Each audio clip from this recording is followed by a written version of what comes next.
Mi marido impactó el abdomen de mi hermana, quien supuestamente estaba embarazada de 8 meses, y por fortuna, lo hizo. Mi marido se acercó a mi hermana, que fingía un embarazo avanzado, durante su fiesta de bebé, y la golpeó con toda su fuerza en el vientre. Ella se dobló de dolor y cayó hacia atrás sobre la mesa de regalos, mientras 50 invitados gritaban horrorizados. Lo empujé con fuerza, gritándole, ¿qué demonios te pasa? Mi madre, entre lágrimas, llamó al 911 denunciando un ataque a una mujer embarazada, mientras mi padre y mis hermanos inmovilizaban a mi marido contra la pared. Yo, furiosa, golpeaba su pecho llamándolo desequilibrado, mientras mi hermana yacía en el suelo, abrazando su vientre y llorando desconsolada, diciendo que algo no andaba bien. Su pareja revisaba si había sangre, y todos grababan la escena con sus teléfonos, mientras mi abuela, angustiada, se llevaba las manos al pecho por el susto.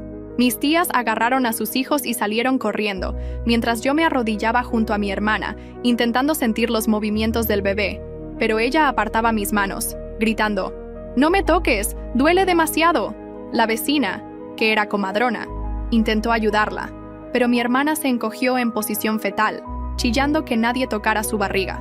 Mi tío hablaba por teléfono con su abogado, diciendo que necesitábamos denunciar un intento de asesinato a un feto. Mientras tanto, la suegra de mi hermana se desmayó y la acostaron en el sofá.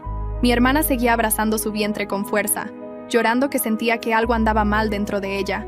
«Miren su barriga donde la golpeé», gritó mi marido, forcejeando con los hombres que lo sujetaban. Y yo quería matarlo, hasta que vi el hundimiento en el vientre de mi hermana, que no recuperaba su forma. Era espuma viscoelástica bajo su vestido, no un bebé. Y puedo demostrar todo lo que ha estado tramando. Me acerqué a mi hermana antes de que pudiera detenerme y palpé alrededor del hueco. Mis dedos se hundieron en los bordes de espuma y las correas de velcro donde debería estar mi sobrino. Había estado comprando vientres postizos de distintos tamaños en internet para simular el progreso del embarazo, robando ecografías de foros de maternidad y editando su nombre en ellas, estafando a todos con $30,000 en facturas médicas de citas que nunca existieron, porque verifiqué con cada ginecólogo de la ciudad. Seguí presionando la espuma deformada mientras mi hermana intentaba apartarme, y todos comenzaron a tocar su vientre, descubriendo más correas y relleno debajo. La seguí después de que dijo que tenía una cita con el ginecólogo el día anterior, pero en realidad había estado en un bar bebiendo durante 2 horas. Luego compró 3 vientres postizos más en una tienda de disfraces del centro. Mi hermana lloraba, gritándole a mi marido que se callara, pero él no escuchó. Mi abuela parecía a punto de desmayarse. Mi marido nos mostró la computadora de mi hermana, que había dejado en nuestra casa. El historial de búsqueda estaba lleno de términos como vientres de embarazo realistas y cómo fingir náuseas matutinas y síntomas de embarazo por semana, además de qué decir en un baby shower. Pero aquí está la razón por la que tuve que detener esto hoy, dijo mi marido, forcejeando contra el agarre de mis hermanos, con el sudor corriendo por su rostro. La vi en el hospital la semana pasada siguiendo a una paciente adolescente por la sala de maternidad, y las cámaras de seguridad muestran que ha estado asistiendo a un grupo de apoyo para embarazo adolescente, fingiendo estar embarazada durante 2 meses. Nuestra madre lloraba mientras mi marido nos mostraba capturas de pantalla de las cámaras del hospital. Mi hermana seguía a una joven embarazada que siempre estaba sola, sentándose a su lado en la cafetería y acompañándola a su auto. Se hizo amiga de esta chica, que no tenía familia. Descubrió que la iban a inducir al día siguiente a las 6:00 a.m., y ayer compró un asiento de auto y uniformes de enfermera, revisando los horarios de turnos para encontrar el momento en que las enfermeras cambiaban de guardia. Mi hermana había dicho a todos que daría a luz en un centro de partos que no existe. Planeaba desaparecer esa noche y volver al día siguiente con un recién nacido robado, afirmando que era suyo. Incluso había estado practicando falsificar certificados de nacimiento, y compró un extractor de leche y fórmula para hacer parecer real la alimentación del bebé robado. Además, había estado tomando hormonas para inducir la lactancia. El vientre postizo se desplazó por completo hacia un lado, y mi madre rasgó el vestido de mi hermana hacia arriba, exponiendo todo el artefacto protésico atado alrededor de su cintura. Todos gritaban, y el novio de mi hermana se alejó de ella mientras ella buscaba una salida como un animal acorralado. Mi prima hablaba por teléfono con la policía, describiendo el fraude y el secuestro planeado, mientras mis tías calculaban cuánto dinero le habían dado para gastos médicos falsos. «¡Arruinaste todo!», gruñó mi hermana a mi marido, quitándose el vientre falso y arrojándolo a sus pies. «Esa adolescente es una drogadicta que no merece un bebé, y yo le habría dado una vida perfecta». Se dirigió hacia la puerta, pero mi padre y mis hermanos bloquearon su camino, formando una barrera. Vi cómo el rostro de mi hermana cambiaba a algo que nunca había visto en 30 años de conocerla, como si una máscara finalmente cayera. Y ninguno de nosotros estaba preparado para hasta dónde estaba dispuesta a llegar para conseguir lo que quería. Se liberó del agarre de mi padre y se lanzó directamente hacia mi marido con las uñas afiladas como garras. Mis hermanos la interceptaron en el aire y la estrellaron contra la alfombra de la sala. Ella pataleaba y gritaba que habíamos arruinado su plan perfecto, mientras el vientre falso yacía allí, deformado y retorcido. Mi marido seguía gritando para que todos escucharan sobre las imágenes del hospital, mientras mi hermana se retorcía en el suelo. Las sirenas de la policía ya se acercaban, porque mi prima las había llamado 5 minutos antes. El novio de mi hermana estaba paralizado junto al sofá, mirando la prótesis de espuma como si su cerebro no pudiera procesarlo. 2 patrullas llegaron, y los oficiales entraron corriendo por la puerta principal mientras mi hermana intentaba arrastrarse hacia la salida trasera. Mi prima les mostró su teléfono con todas las capturas de pantalla que mi marido había enviado, las compras y las imágenes de seguridad del hospital. Los oficiales miraron el vientre falso en el suelo y luego a mi hermana, que seguía forcejeando con mis hermanos. Sacaron las esposas mientras ella gritaba que la chica adolescente no merecía a su bebé de todos modos. Seguía alternando entre lamentarse por cómo la habíamos traicionado y amenazar con lo que haría cuando saliera. Los oficiales le leyeron sus derechos mientras la arrastraron hacia la patrulla, mientras todos los vecinos salían a mirar. Mi abuela se agarró el pecho en el sofá mientras mis tías la abanicaban con servilletas de la mesa de regalos. El detective que apareció dijo que necesitaban contactar al hospital de inmediato sobre la paciente adolescente. Mi marido les dio el nombre de Becca Torres, y la llamaron al instante para garantizar su protección. En 1 hora, el hospital la había trasladado a un piso seguro con guardias apostados fuera de su habitación. Obtuvieron una orden de protección de emergencia firmada por un juez esa misma noche para mantener a mi hermana alejada. El detective dijo que mi hermana había estado observando a esta chica durante 2 meses, según las imágenes de seguridad, pero luego otro oficial se acercó a mi marido y dijo que estaba bajo arresto por agresión. Todos comenzaron a gritar que él estaba protegiendo a un bebé de ser secuestrado, pero el oficial dijo que la agresión es agresión. Mi marido puso las manos detrás de la espalda mientras yo buscaba frenéticamente nuestra chequera para pagar la fianza. Pasó toda esa noche en una celda de detención mientras yo llamaba a cada abogado en la guía telefónica. Nadie quería tomar un caso tan complicado hasta que encontré uno que dijo que nos reuniríamos por la mañana. No dormí nada y conduje al juzgado a las 6:00 am con $5,000 en efectivo para la fianza. El abogado revisó toda la evidencia y dijo que mi marido definitivamente había salvado a ese bebé de ser robado. Pensó que podríamos reducir los cargos a un delito menor, pero mi marido aún enfrentaría algún castigo. Mientras estábamos en el juzgado, el exnovio de mi hermana apareció en nuestra puerta, completamente destrozado. Seguía preguntando cuánto tiempo había estado mintiendo, porque él había pintado toda una habitación de amarillo el mes pasado. Le había contado a toda su familia que iban a tener un bebé y compró una cuna que costó $2,000. Le mostré la computadora con su historial de búsqueda, que databa de más de 1 año de investigación sobre embarazos falsos. Vomitó en nuestro baño cuando vio que había estado tomando hormonas para hacer que sus pechos produjeran leche. Mi madre me llamó llorando, porque el Canal 7 ya había recogido la historia sobre el intento de secuestro. Nuestro apellido estaba en todas las noticias de la noche, y ella no podía salir de su casa sin que los reporteros le hicieran preguntas. El empleado de la tienda de comestibles le preguntó si era la madre de la mujer que intentó robar un bebé. Mi padre tuvo que tomarse tiempo libre del trabajo porque sus compañeros seguían mirándolo y susurrando en la sala de descanso. El detective llamó y me pidió que fuera con ellos a registrar el apartamento de mi hermana para buscar más evidencia. Encontramos 3 cuadernos llenos de detalles sobre Becca Torres y su horario diario en el hospital. Había escrito lo que la chica comía para el almuerzo y qué baño usaba con más frecuencia. Había fotos de Becca caminando hacia su auto que mi hermana había tomado desde el otro lado del estacionamiento. Había estudiado a esta pobre chica durante meses como si estuviera planeando una operación militar. El detective encontró recibos de los uniformes de enfermera y una credencial de hospital falsa que había pedido en línea. Mientras buscábamos, encontré estados de cuenta de tarjetas de crédito a mi nombre, que nunca abrí. Mi hermana había usado mi número de seguro social para abrir 3 tarjetas y las había usado al máximo. Había hecho lo mismo con nuestra madre por otros $20,000 en cargos fraudulentos. El detective dijo que se agregarían cargos por robo de identidad a todo lo demás que enfrentaba. Tuvimos que presentar informes policiales y congelar nuestro crédito mientras lidiamos con todo lo demás que se desmoronaba. 3 días después, Becca Torres entró en trabajo de parto y dio a luz a una niña sana en el hospital. Los guardias de seguridad permanecieron fuera de su habitación todo el tiempo, Elijah Baldwin, del servicio social, también estuvo allí. Mi hermana había tenido razón en una cosa.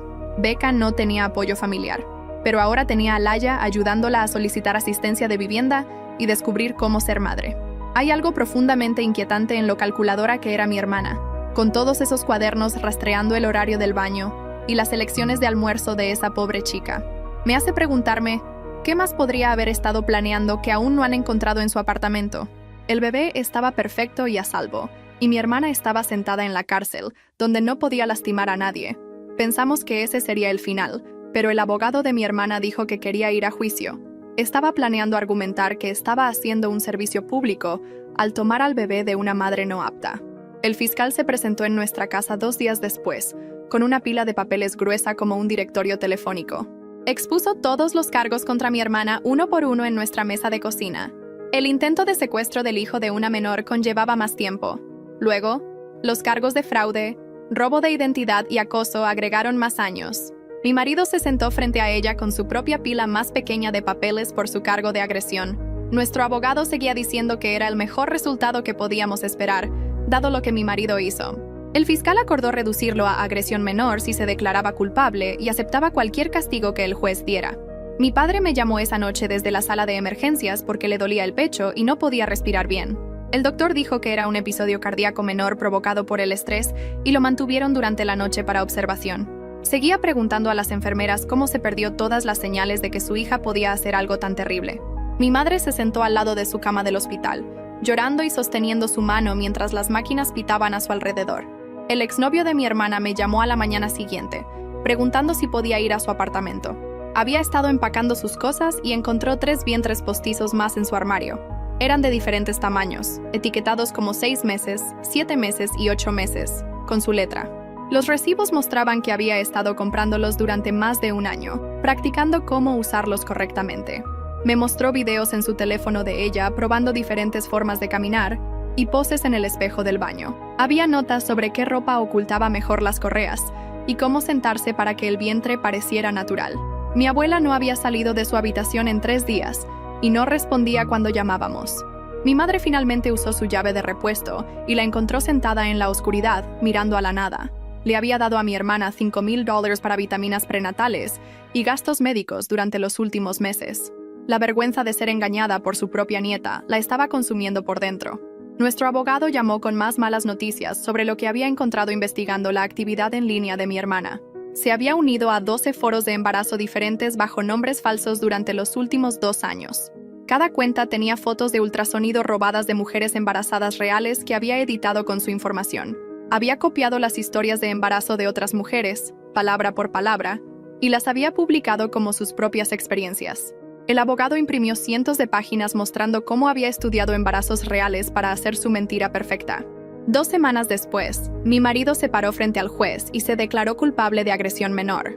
El juez miró toda la evidencia sobre por qué golpeó a mi hermana, pero dijo que la violencia nunca es aceptable. Lo sentenció a clases de manejo de la ira cada semana durante 6 meses y 100 horas de servicio comunitario. Mi marido asintió y firmó los papeles sin discutir, porque sabía que tenía suerte de no ir a la cárcel. Fui al juzgado 3 semanas después para una audiencia sobre el caso de mi hermana.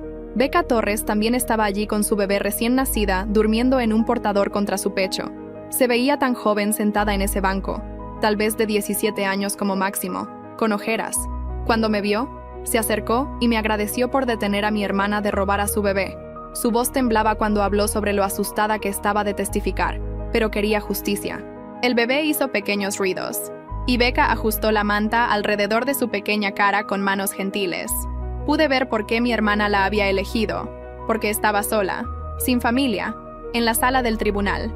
Pero ahora tenía a Elijah Baldwin, la trabajadora social asignada para ayudarla a descubrir cómo ser madre. El informe del psiquiatra sobre mi hermana llegó por correo 2 días antes de su próxima audiencia. Decía que tenía algo llamado trastorno delirante de pseudociesis combinado con patrones de comportamiento antisocial.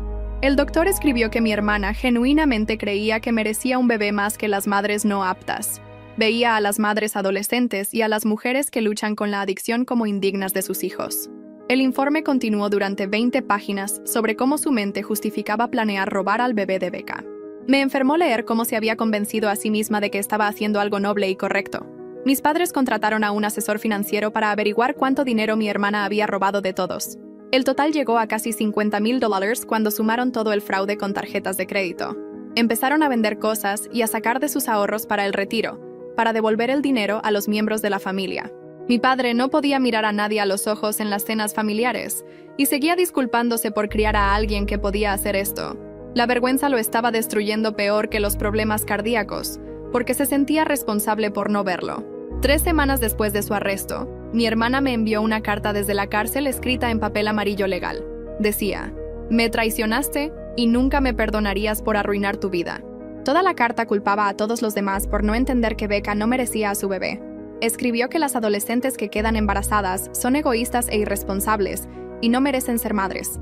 Dijo que habría dado a ese bebé una vida perfecta con 2 padres y una casa bonita.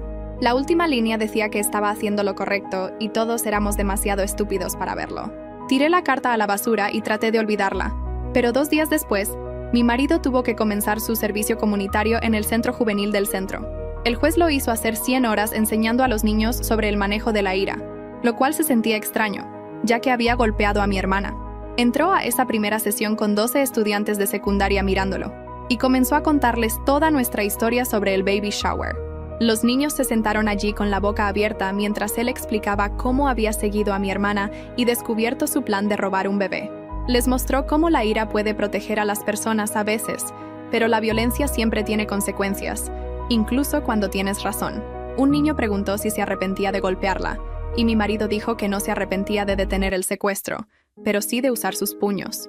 El coordinador del programa observaba desde atrás y asentía cuando mi marido hablaba sobre encontrar mejores formas de manejar situaciones peligrosas. Después de 3 semanas de sesiones, los niños comenzaron a abrirse sobre sus propios problemas de ira, y mi marido realmente se volvió bueno ayudándolos. Luego, Becca me llamó llorando porque un tipo apareció en su apartamento diciendo ser su hermano. Dijo que su nombre era Cade, y había estado ausente durante 4 años por las drogas, pero vio la noticia sobre mi hermana tratando de robar a su bebé. Se paró fuera de su puerta con flores y un peluche para el bebé, diciendo que quería hacer las cosas bien. Becca no confió en él al principio, pero Laia, la trabajadora social, hizo una verificación de antecedentes y descubrió que había estado limpio durante 2 años. Cade tenía un trabajo en un almacén y su propio apartamento, y seguía apareciendo con pañales y fórmula hasta que Becca finalmente lo dejó conocer a su sobrina. Mientras tanto, toda nuestra familia comenzó a ir a terapia juntos, excepto mi hermana, que todavía estaba en la cárcel. El terapeuta nos hizo sentar en un círculo y hablar sobre cómo nos sentíamos traicionados por alguien que habíamos conocido toda nuestra vida. Mi madre lloraba en cada sesión sobre no ver las señales de advertencia, y mi padre seguía culpándose por criarla mal. El terapeuta seguía diciendo que todos éramos víctimas de las mentiras y manipulación de mi hermana, y no debíamos culparnos. Pasamos 6 sesiones solo procesando el shock de descubrir que alguien que amábamos podía planear algo tan malvado. Luego, el exnovio de mi hermana presentó una demanda contra ella por angustia emocional y fraude. Su abogado nos envió papeles mostrando que mi hermana había estado tomando hormonas para hacer que sus pechos produjeran leche y causar cambios de humor. Había gastado $8,000 de su dinero en cosas de bebé, y lo hizo decirle a toda su familia sobre el embarazo. Quería daños por la terapia que necesitaba y el dinero que había perdido preparándose para un bebé falso. El abogado dijo que tenía un caso sólido, ya que mi hermana admitió en llamadas desde la cárcel que había estado fingiendo todo. 2 meses después del arresto, tuve que ir al juzgado y testificar ante un gran jurado. Me hicieron contar toda la historia sobre el baby shower desde el principio, mientras 23 personas me miraban. Cuando llegué a la parte sobre sentir el vientre postizo deformado bajo mis manos, comencé a temblar y tuve que beber agua. El fiscal les mostró fotos del vientre falso y los recibos de todos los diferentes tamaños que había comprado en línea. Testifiqué durante 3 horas sobre todo lo que había visto y escuchado ese día, y cómo cambió la cara de mi hermana cuando la atrapamos. El gran jurado tardó menos de 1 hora en acusarla de todos los cargos, incluido el intento de secuestro y fraude. Mientras tanto, Laia siguió trabajando con Becca para organizar su vida con el nuevo bebé. La ayudó a llenar solicitudes de asistencia de vivienda y la inscribió en capacitación laboral en el colegio comunitario. Becca quería ser asistente dental para poder mantener a su hija sin depender de nadie. Laia la llevó a la oficina de WIC para cupones de fórmula y la ayudó a solicitar asistencia para el cuidado de niños para que pudiera asistir a clases. Kate comenzó a cuidar al bebé mientras Becca iba a las citas, y lentamente construyeron confianza entre ellos. Pero las cosas en casa se volvieron más difíciles porque no podía dejar de pensar en mi marido golpeando a mi hermana. Aunque había salvado a ese bebé, seguía viendo cómo retiraba su puño y golpeaba su estómago. Estaríamos cenando y recordaría el sonido de su puño golpeando la espuma, y me sentiría mal. Estoy tratando de entender cómo funcionaba la mente de mi hermana. En realidad tomó hormonas para hacer que su cuerpo produjera leche. Esa es una mezcla tan extraña de planificación y delirio. Él notó que me sobresaltaba cuando se movía demasiado rápido, y finalmente dijo que necesitábamos ayuda. Encontramos un consejero de parejas que se especializaba en trauma y comenzamos a ir cada semana para trabajar en ello. El consejero dijo que mi cerebro estaba atrapado entre la gratitud y el horror, lo cual era normal para una situación tan complicada. Luego, la cobertura de noticias sacó a más víctimas que no conocíamos. 3 mujeres diferentes llamaron al fiscal diciendo que mi hermana también las había acosado durante sus embarazos. Una mujer dijo: "Mi hermana apareció en sus citas prenatales haciendo preguntas extrañas sobre la salud del bebé". Otra dijo: "Mi hermana la siguió al estacionamiento después de una clase de parto y trató de obtener su número de teléfono". La tercera mujer tenía capturas de pantalla de mi hermana uniéndose a su grupo de Facebook de embarazo bajo un nombre falso y pidiendo su dirección. Mi tío contrató a su propio abogado para presentar una demanda civil, tratando de recuperar los $30,000 que mi hermana robó. El abogado dijo que la restitución criminal tomaría años, pero el tribunal civil podría moverse más rápido si teníamos buena evidencia. Comenzó a recolectar recibos y estados de cuenta bancarios de todos los que le habían dado dinero a mi hermana para facturas médicas falsas. El total seguía creciendo a medida que más parientes recordaban haberle dado efectivo para recetas y visitas al médico que nunca sucedieron. Luego, mi hermana hizo algo que nadie esperaba y despidió a su defensor público. Se levantó en la corte y le dijo al juez que quería representarse a sí misma porque todos estaban en su contra. Dijo que el defensor público era parte de una conspiración para hacerla parecer loca, cuando en realidad estaba tratando de salvar a un bebé. El juez ordenó otra evaluación psiquiátrica para determinar si era lo suficientemente competente para tomar esa decisión. El psiquiatra pasó 4 horas con mi hermana durante 2 días y vio cada grabación de las visitas a la cárcel que habíamos hecho. Mi madre tuvo su primer ataque de pánico en la tienda de comestibles 3 semanas después, cuando una mujer que no conocía se acercó preguntando si era la madre de la historia de las noticias sobre el embarazo falso. Mi madre dejó caer su canasta y corrió al auto, donde se sentó temblando durante 20 minutos antes de poder conducir a casa. Mi padre la encontró esa noche sentada en la cocina oscura, llorando sobre cómo no podía enfrentar a la gente nunca más. El doctor le recetó medicamentos para la ansiedad al día siguiente, después de que mi madre describiera despertarse a las 3 a.m. con el corazón acelerado y sintiendo que no podía respirar.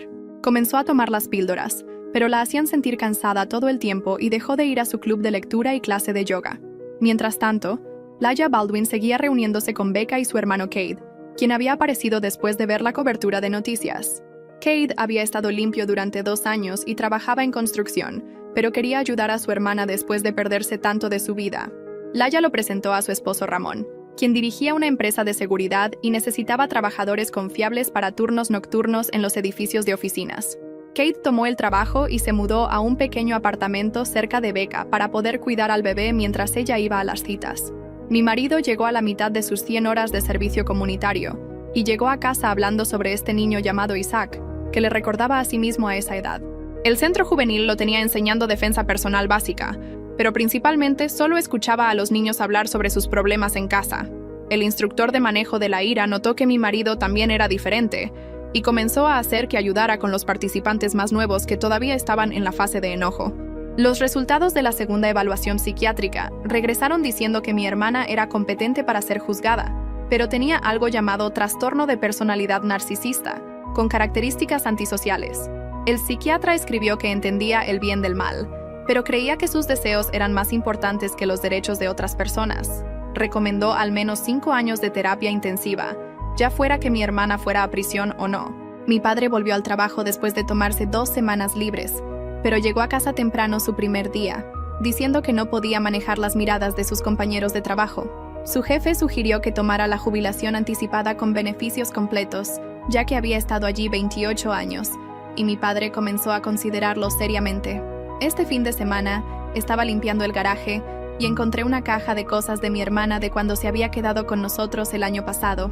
Dentro había artículos impresos sobre adopción internacional y bebés siendo vendidos a parejas adineradas por $50,000 o más.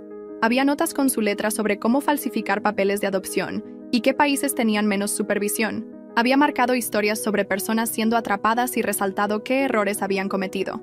El fiscal lo agregó al archivo de evidencia y dijo que mostraba premeditación y que el secuestro podría haber llevado al tráfico humano. Mi marido fue contratado entrenando béisbol juvenil y fútbol en el centro recreativo, usando su experiencia del manejo de la ira para enseñar a los niños sobre controlar sus emociones. Les contaba sobre las consecuencias y tomar mejores decisiones sin dar detalles específicos sobre lo que pasó con mi hermana. Los niños lo amaban porque entendía enojarse, pero les enseñaba cómo manejarlo sin lastimar a nadie. Un año pasó, y todos condujimos al colegio comunitario para la ceremonia de graduación de Becca, donde caminó por el escenario con su toga y birrete. Kate sostuvo al bebé para que pudiera ver a su mamá recibiendo su diploma, mientras Laia y Ramón vitoreaban desde los asientos junto a nosotros. El decano anunció que Becca fue aceptada en el programa de trabajo social, comenzando en el otoño, y ella levantó el puño en el aire. ¿Cómo logró Becca estudiar para su kiddie con un bebé llorando por la noche? La forma en que equilibraba la escuela y ser madre, mientras lidia con el trauma de alguien tratando de robar a su bebé, me hace preguntarme qué la mantuvo en marcha cada día. Después de la ceremonia, Becca nos mostró su carta de aceptación y horario de clases, mientras su hija agarraba la borla de su gorro. Mi marido y yo nos miramos durante la celebración y ambos supimos que finalmente estábamos listos para intentar tener nuestro propio bebé después de todas las sesiones de terapia. Habíamos pasado meses trabajando en lo sucedido y aprendiendo cómo confiar de nuevo y manejar conflictos sin violencia. Ese fin de semana, mi padre se sentó en su escritorio durante 6 horas escribiendo y reescribiendo una carta a mi hermana en el centro psiquiátrico. Le mostró a mi madre la versión final, donde dijo que la amaba, pero no podía tener contacto hasta que asumiera la responsabilidad de lo que hizo. Sus manos temblaban cuando selló el sobre, y mi madre lo llevó a la oficina de correos porque no podía ver a través de sus lágrimas. La familia extendida comenzó a tener cenas pequeñas nuevamente, pero la mitad de los parientes todavía no venían después de todo lo que pasó. Mi tío organizó el Día de Acción de Gracias con solo 12 personas, en lugar de las 40 habituales, pero todos realmente hablaron en lugar de fingir. Mi prima trajo a su nuevo novio y nadie preguntó sobre mi hermana, lo que hizo que toda la comida fuera más fácil. 3 años después de su sentencia, el centro llamó para decir que mi hermana finalmente comenzó a participar en sesiones de terapia grupal. El doctor dijo que admitió por primera vez que necesitaba ayuda, y era el primer progreso real que habían visto. Todavía no se disculpaba ni decía que estaba equivocada, pero al menos dejó de insistir en que Becca no merecía a su bebé. Mientras tanto, Becca terminó su primer año de clases de trabajo social mientras trabajaba a tiempo parcial en el refugio de mujeres del centro. Comenzó a liderar grupos de apoyo para madres adolescentes, usando su propia historia para ayudarlas a saber que podían lograrlo también. Su supervisor escribió una carta diciendo que Becca era la mejor consejera de pares que habían tenido, porque realmente entendía por lo que estaban pasando las chicas. Mi marido y yo descubrimos que estábamos embarazados justo después de que Becca comenzara su 2º año de universidad. Elegimos el nombre Esperanza antes de saber que era una niña, porque necesitábamos algo positivo después de todo lo oscuro. Cuando nació, la enfermera preguntó sobre llenar el anuncio de nacimiento para el periódico, y dijimos, no, gracias. La gente en la tienda de comestibles preguntaba sobre la tía de Esperanza cuando nos veían, y solo decíamos que estaba recibiendo la ayuda que necesitaba. No explicábamos, ni dábamos excusas, ni contábamos toda la historia, porque no era asunto suyo.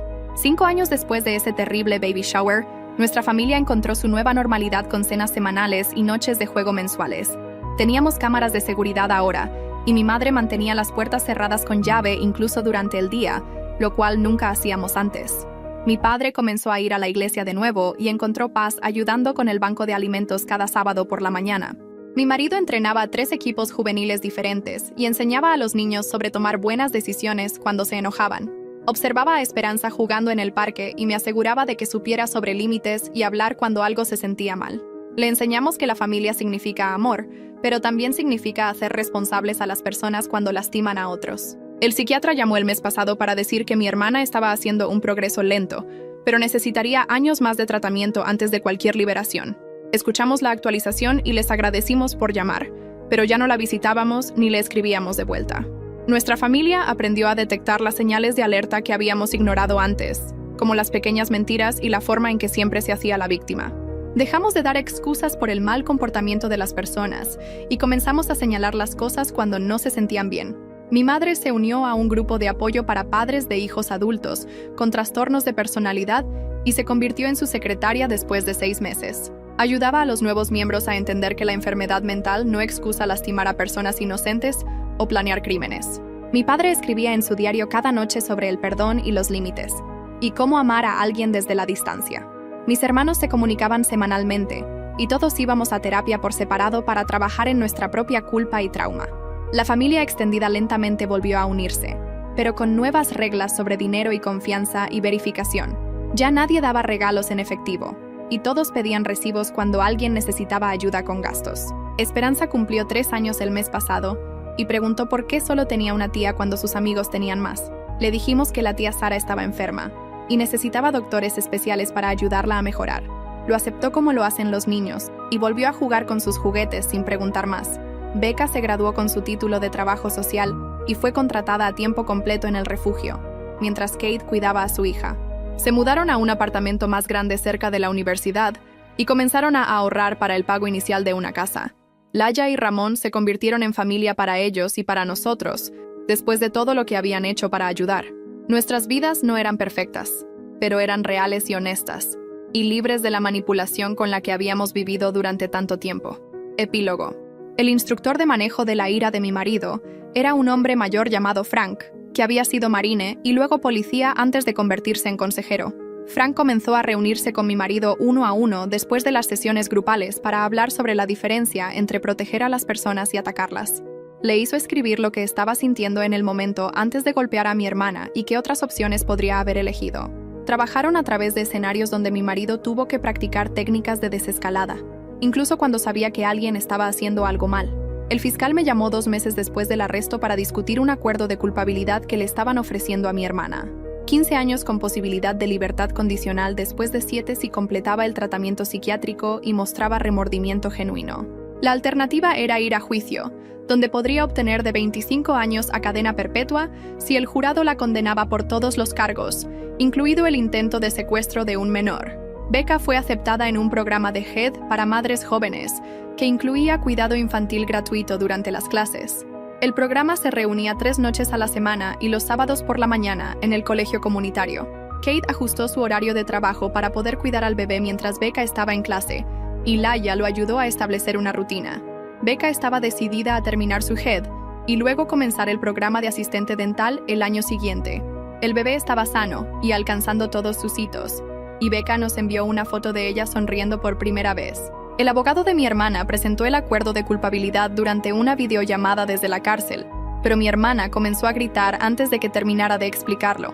Dijo que no iba a tomar ningún acuerdo porque no había hecho nada malo, y el jurado entendería que estaba tratando de salvar a un bebé de una madre adolescente no apta.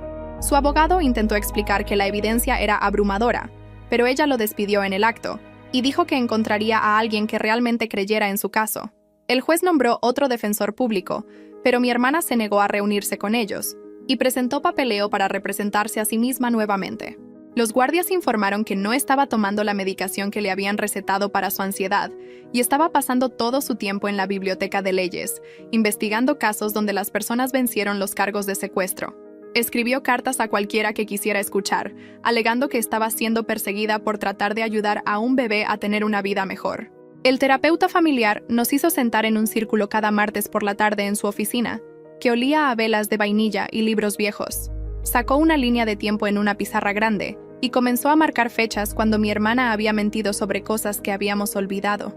Estaba el momento, hace 5 años, cuando dijo que tenía cáncer y todos nos afeitamos la cabeza en apoyo, hasta que mi padre descubrió que nunca había ido al oncólogo que nombró. El terapeuta seguía agregando más mentiras al tablero, como cuando mi hermana afirmó que fue aceptada en la escuela de enfermería, pero en realidad estaba trabajando en una gasolinera. Mi madre lloró durante la mayoría de estas sesiones, recordando cómo mi hermana miraba a las mujeres embarazadas en las tiendas y pedía tocar sus vientres. El terapeuta dijo: todos habíamos estado en negación sobre los problemas de mi hermana, porque enfrentarlos significaba admitir que alguien que amábamos era capaz de cosas terribles. Mi marido terminó su último día de servicio comunitario en el centro juvenil un jueves, y los niños le hicieron una pequeña fiesta con cupcakes que habían hecho. Un niño llamado Isaac le entregó una carta que había escrito sobre cómo la historia de mi marido lo ayudó a entender por qué se enoja tanto a veces. La carta decía que Isaac estaba aprendiendo a contar hasta 10 y alejarse en lugar de golpear cuando se enojaba con su padrastro. Otros 3 niños también escribieron notas, y mi marido las guardó todas en su billetera. El director del centro juvenil preguntó si mi marido volvería como entrenador voluntario para su equipo de baloncesto. El fiscal nos llamó a su oficina en el centro, donde las paredes estaban cubiertas con títulos de derecho y fotos de sus hijos. Extendió todos los archivos del caso en una enorme mesa de conferencias y explicó que el juicio comenzaría en 3 meses. Mi hermana planeaba representarse a sí misma y argumentar que estaba realizando un servicio público al atacar a lo que ella llamaba una madre adolescente no apta. El fiscal nos mostró mociones que mi hermana había presentado, alegando que Becca estaba en drogas.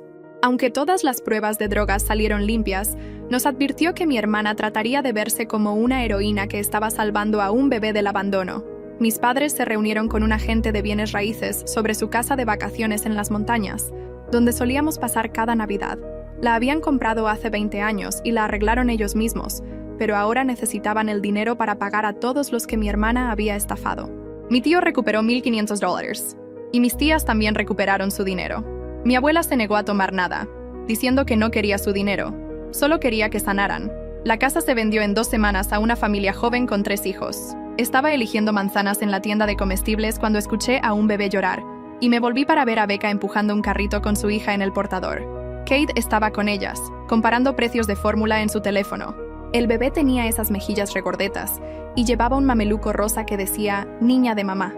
La forma en que están desenterrando todas estas viejas mentiras de hace 5 años me hace preguntarme si todos simplemente eligieron mirar hacia otro lado en ese entonces, como esa historia del cáncer, donde todos se afeitaron la cabeza, como nadie cuestionó eso hasta que mi padre lo verificó.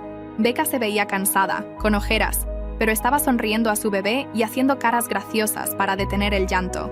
Hablamos durante unos minutos sobre cómo el bebé estaba durmiendo toda la noche ahora y Becca estaba tomando sus clases de HED en línea. El bebé agarró mi dedo cuando extendí la mano y tenía el agarre más fuerte para alguien tan pequeño. Las cartas comenzaron a llegar a las casas de todos con el número de cárcel de mi hermana como remitente. Le escribió a nuestra tía diciendo que yo estaba celosa de ella y había vuelto a mi marido en su contra. Les dijo a nuestros primos que mi marido era violento y peligroso y que deberían mantener a sus hijos alejados de él. La mayoría de la familia tiró las cartas o las devolvió sin abrir, pero el hermano de mi padre llamó preguntando si tal vez habíamos exagerado. Mi madre tuvo que mostrarle toda la evidencia nuevamente, incluidos los recibos de los vientres falsos y los videos de acoso. Mi hermana incluso escribió a nuestros viejos vecinos diciendo que estaba encarcelada injustamente por preocuparse demasiado por el bienestar de los niños. El fiscal obtuvo grabaciones de las llamadas telefónicas de mi hermana desde la cárcel a través de una orden judicial. Nos sentamos en su oficina escuchando a mi hermana decirle a otra reclusa cómo iba a conseguir su bebé tan pronto como saliera. Describió a Becca como una adicta sin valor que no merecía ser madre, aunque Becca nunca había tocado drogas en su vida. En una llamada, mi hermana dijo que sabía dónde vivía Becca ahora y esperaría el tiempo que fuera necesario. El fiscal dijo que estas llamadas probaban que mi hermana todavía era peligrosa y las usaría en el juicio para mostrar que no tenía remordimientos. Mi hermana había dibujado fotos de bebés en su celda, que los guardias encontraron durante una búsqueda. Mi marido y yo manejamos buscando casas en diferentes vecindarios cada fin de semana durante un mes. Nuestra casa tenía reporteros apareciendo pidiendo entrevistas y gente disminuyendo la velocidad para tomar fotos de donde sucedió el baby shower. Los vecinos eran educados, pero podíamos decir que estaban incómodos cerca de nosotros. Ahora encontramos un lugar a 40 minutos de distancia, en un suburbio tranquilo donde nadie conocía nuestros nombres. El camión de mudanzas vino un sábado, y empacamos todo mientras tratábamos de no mirar el patio trasero, donde solía estar la mesa de regalos. Mi abuela finalmente accedió a dar una declaración al fiscal después de permanecer en silencio durante meses. Estaba demasiado débil para ir a la corte, así que establecieron una videollamada desde su sala de estar. Se sentó en su silla favorita, usando su vestido bueno, y le dijo al fiscal sobre darle a mi hermana $5,000 para vitaminas prenatales y ropa de maternidad. Sus manos temblaban mientras mostraba estados de cuenta bancarios y cheques cancelados. Dijo que mi hermana había venido a su casa llorando sobre facturas médicas y necesitando ayuda para darle a su bebé el mejor comienzo en la vida. Cuando el fiscal preguntó si quería el dinero de vuelta, mi abuela dijo que solo quería que mi hermana recibiera ayuda y nunca lastimara a otra familia.